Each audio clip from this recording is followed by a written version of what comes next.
This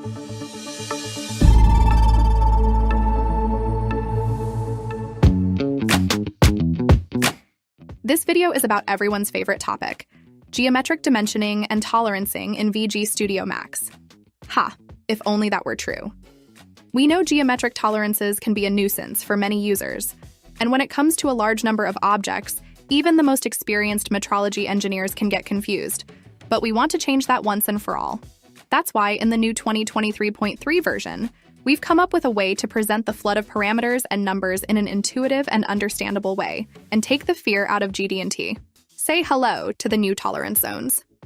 Geometric tolerances now show their tolerance zones when selected. Here in the 2D windows, and especially here in 3D, you can see very clearly that these are actually volumes. Within such a tolerance volume, the object surface has to be in the right orientation to be tolerated. It's as simple as that.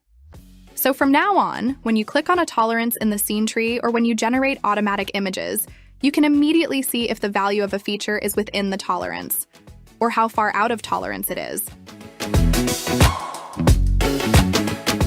What's more, the intuitive color coding lets you see the status at a glance.